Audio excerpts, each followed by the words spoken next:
Good morning, all of you. Let us continue with the approaches to translation. Till now, we read linguistic approach to translation, interdisciplinary approach to translation, and cultural approach to translation. Somehow, the linguistic approach, because of its being based on what we call structures, it somehow tends to lose meaning as far as translation is concerned. So, some of the writers, or some, let us say, some of the translators, are not in favor of using this translation approach a lot, right? They find it inadequate. Next was your interdisciplinary approach, and here also they said that it is a very good combination of various approaches, but wherein lies the issue? The issue lies that a comprehensive system needs to be developed. Only then interdisciplinary approaches can be used, right? And last was your cultural approach, which again has its own significance. And when the translator uses it, he has to keep in mind certain things. He has to see that in order to keep the value of the translated work, should he use some words as it is, or they need a translation, and if at all he is using the words as it is, are some explanatory notes to be added or not? Okay, so these were your approaches that we discussed yesterday. Today, again, we are discussing approaches only, but the name that is given here is translation strategies. A strategy और approach synonymously use किया है, okay, implies a way to deal with something. A translator has to select and evolve a strategy to turn the original text in another language. He has to change his strategy according to the problems faced by him during the process of translation. तो एक strategy नहीं use कर सकता translator. What is the thing? What happens? जिस तरह की problem translator face कर रहा है उसको डील करती हुई स्ट्रैटेजी ट्रांसलेटर को फॉलो करनी पड़ती है. Strategy approach. Okay, he cannot be rigid and stick to one strategy throughout. He may have to abandon some theoretical concerns and some of his own preferences. So these are what he has to do. On the basis of problems that he faces, he finds he will have to change his strategies. He cannot be rigid. Now, here are some strategies, approaches for his guidance. Technical. A thorough study of the text to be translated and visualize the problems or challenges involved in its translation, particularly linguistic and cultural.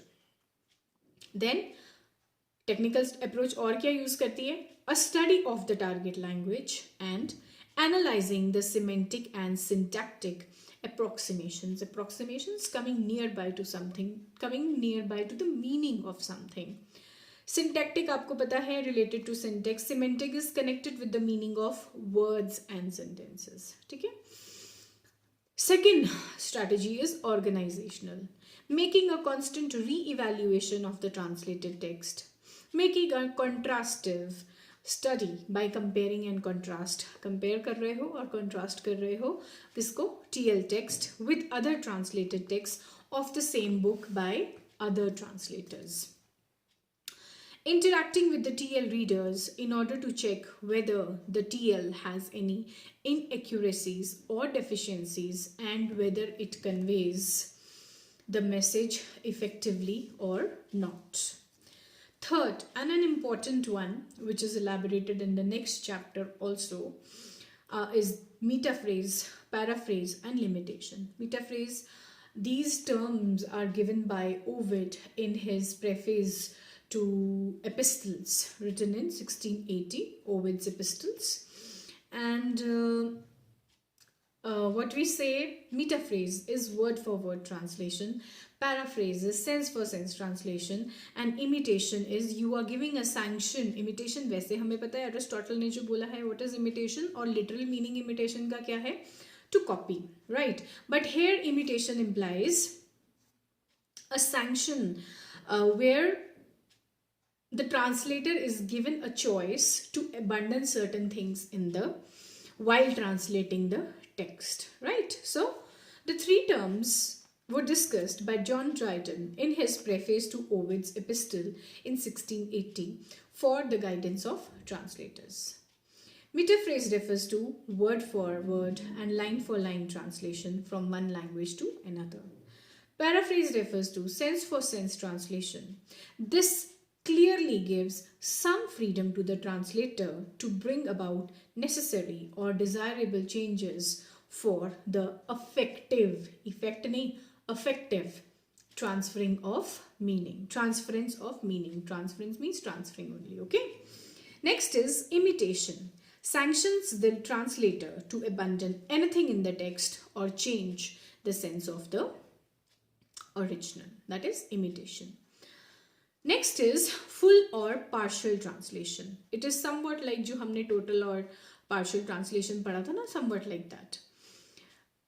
Catford points out two important approaches of the translator. The translator may choose to translate whole text without leaving anything. वो क्या होगी आपकी full translation. Partial translation क्या होगी जिसमें वो कुछ हिस्सा छोड़ देता है. That is partial translation. This is full translation of the text in which there is nothing untranslatable, right? पूरा text किया उसने A to Z translate. The translator may have to abandon this strategy in translating a text, especially a literary text in which there may be some untranslatable material. Literary text जो होता है उसमें कुछ materials ऐसे होते ही हैं, कुछ words ऐसे होते हैं जो अबंडन करने पड़ते हैं, छोड़ने पड़ते हैं, आप नहीं यूज़ कर सकते हो उनको, आप नहीं ट्रांसलेट कर सकते हो, या फिर कल्चरल अप्रोच लगा के उन वर्ड्स को एज इट इज़ यूज़ करो, right? Then fifth strategy is equivalence. Equivalence means condition of being equal, or it also means, when I told you when we read about equivalence last time, that it was coming closer to the original meaning. Equivalence in translation means similarity between words and expressions in the SL and the TL. A linguistic unit in one language may have same meaning encoded in another language. Encoded in another language होना चाहिए, है ना? It is confusing. आप इसको फिर भी छोड़ सकते हैं, no issues with that. हम थेरिस्ट की इक्वलेंसेस पढ़ते हैं. नीडा ने दो दिए हैं, एक है फॉर्मल इक्वलेंस, एक है dynamic equivalence. And formal equivalence क्या होता है, जहां हम फॉर्म का ध्यान रखते हैं, और डायनेमिक इक्वलेंसेस जहां पे हम रिस्पॉन्स का ध्यान रखते हैं. कैसे? Formal equivalence, it aims to reveal as much as possible of the form and content of the original text. पूरा कोशिश करते हैं कि हम उसे मेंटेन करें, रिवील करें. And dynamic equivalence, it is based on the principle of equivalent effect. Effect आना चाहिए, मीनिंग होना चाहिए, कॉन्टेक्स्ट होना चाहिए, भाव मेंटेन होना चाहिए. It aims at achieving equivalence of response and not equivalence of form. Popovic ने 4 इक्वलेंसेस दिए हैं. पहला है linguistic equivalence based on linguistics. It points out similarity on the linguistic level of the source language and target language text. Paradigmatic equivalence, paradigmatic जहां आप substitute करते हो. It refers to the similarity between the elements of grammar in the SL and the TL text. Similarity देखो, equivalence, हाँ. Stylistics जहाँ पे literal style की बात हो रही है, that is your stylistic equivalence. And last is your textual equivalence, where जिसको सिंटैग्मेटिक भी कहते हैं. एंड सिंटैग्मेटिक का मीनिंग होता है relations holding between elements that are combined with each other. It refers, textual equivalence refers to equivalence of form and shape of the source language and the target language text. तो ये 2 theorist हो गए हमारे. कौन? Nida formal equivalence, dynamic equivalence and Popovic, जिन्होंने आपको linguistic, paradigmatic, stylistic and textual equivalences दिए हैं, right? Now again, total and restricted translation is the sixth strategy. While total translation means replacement of SL grammar and lexis, that is vocabulary, by equivalent coming somewhat near in meaning. Equivalence को ना आपको बहुत अच्छे से समझना पड़ेगा कि equivalence क्या है. Meaning आपका clear होना चाहिए. Coming near to the meaning, coming near to the original meaning, original text. Total translation means replacement of grammar and vocabulary of SL with the equivalent of TL grammar, or restricted translation is replacement of textual material at one level. तो ये दो अलग strategies हो गई. And last है phonological translation, जिसमें आप speech sounds का equivalence ढूंढते हैं TL text में. और ये वाला जो strategy है, this is used mainly in poetry, or it is used in the dubbing of films. It is another form of restricted translation in which the phonology, that is speech sound, of the SL is replaced with phonology of the TL text. The grammar and lexis of the SL text remain more or less the same. And this strategy is effective in poetry translation and film dubbing where sound element is of importance. ठीक है, तो ये हो गए हमारे क्या 7 strategies which a translator can use. और वो कैसे यूज करेगा? He will not use any one of them or all of them. He may use a variety of strategies keeping in mind, keeping in view the problems जो translator face करता है. बहुत छोटी सी simple सी बात है. ये strategies हैं, 7 strategies हैं. इन स्ट्रैटेजीज को, इन अप्रोचेस को ट्रांसलेटर कैसे यूज करता है, जिस तरह की प्रॉब्लम वो फेस करता है उस तरह की प्रॉब्लम को देखते हुए वो चूज करता है कि वो कौन सी स्ट्रैटेजी को यूज करेगा. ठीक है, अब लास्ट 2 बहुत इंपॉर्टेंट स्ट्रैटेजीज हैं, और ये स्ट्रैटेजीज हैं domestication and foreignization. These are the prominent strategies in translation and refer to 2 different ways of making a translated text conform to the target culture. Conform करना क्या होता है? To obey or rule or law. Obey करना किसी चीज़ को. अब यहाँ obey करने का मतलब क्या हो गया कि जो target language का culture है उसको ध्यान में रखते हुए आप उसे domesticate करते हो या foreignize करते हो. किसको? SL को. Domestication is translator's strategy to make the translated text conform to the culture of the language of the source text. Its only aim is to make the other culture as the same and familiar so that the target audience feels at ease in reading the translated text. Here, the focus is on reactivity of the text by the target audience. The translator may use many ways to domesticate his text, some of which may be translating deeply oriented cultural expressions in SL literally into the TL. अब literal translation क्या हो गई? अब हमारे यहाँ जैसे हम बोलते हैं ना चाची, बुआ, मासी, तो जब ट्रांसलेटर इसको ट्रांसलेट करता है, या अगर हम फॉरेन कंट्रीज में भी बात करें, वहाँ मासी भी आंट है, चाची भी आंट है, बुआ भी आंट है. This is there.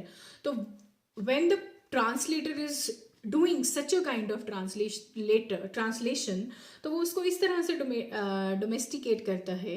हिंदी का वर्क ट्रांसलेट कर रहा है तो वो मासी, बुआ, चाची के लिए आंट यूज कर लेगा. ये फर्क आ जाता है.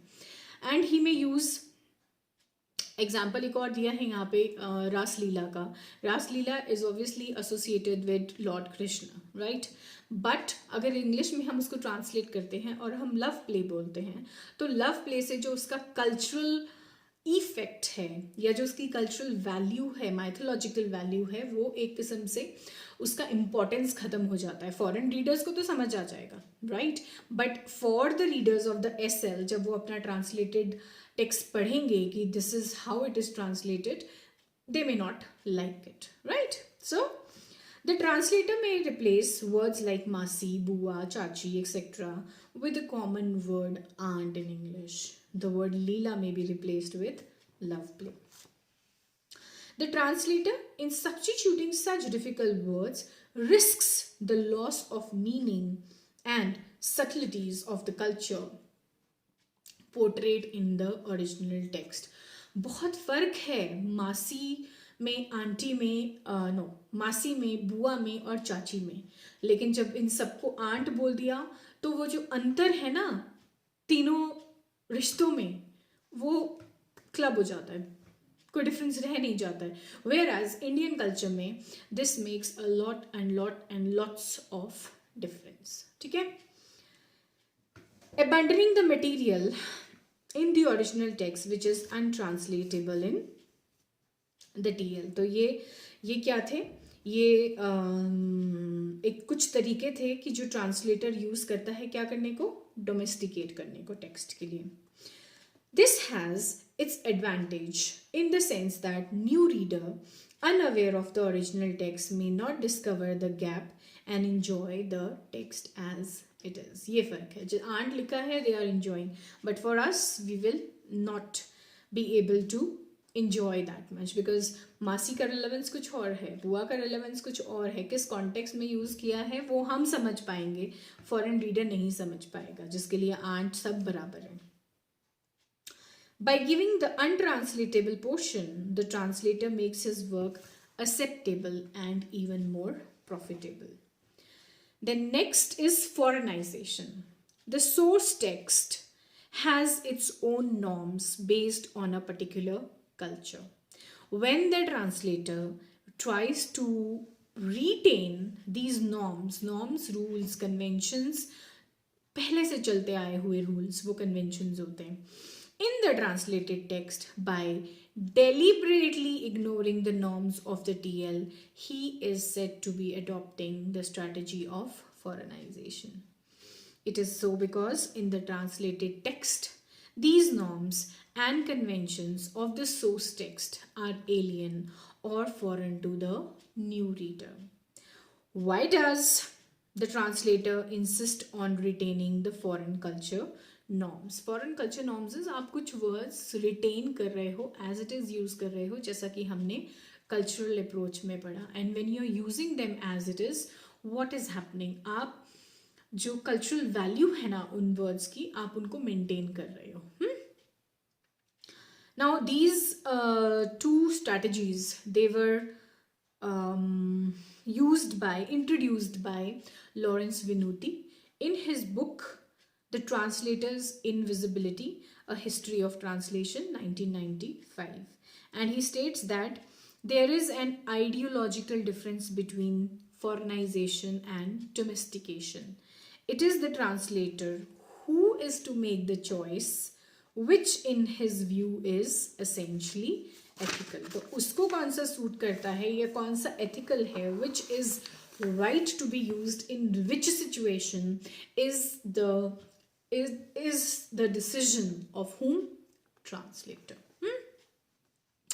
Now the purpose of foreignization is to highlight the foreign identity of the source text, protect this foreign identity, make visible the presence of the translator, cultivate a varied and heterogeneous discourse, make the new reader conscious that he is reading a translated work from a foreign cultural background, and adhere to source text structure and syntax.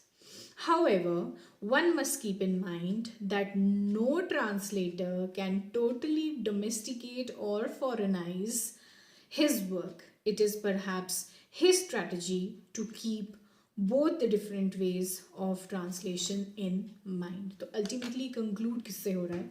Obviously आगे disadvantages दिए हुए हैं दोनों के, वो आप पढ़ सकते हैं. But let us conclude what is the writer trying to tell you as far as approaches to translation are concerned, especially domestication, foreignization, जो कि विनूती ने introduce करी थी. What is he trying to tell you? That it depends on the kind of problem which the translator face. जब translator को लगता है कि मेरे पास कुछ ऐसे वर्ड्स हैं मैं उन्हें ट्रांसलेट नहीं कर सकता, तो either he will omit them, he will not use them at all, or he will find a substitute, उसको domesticate कर देंगे वो, ठीक है।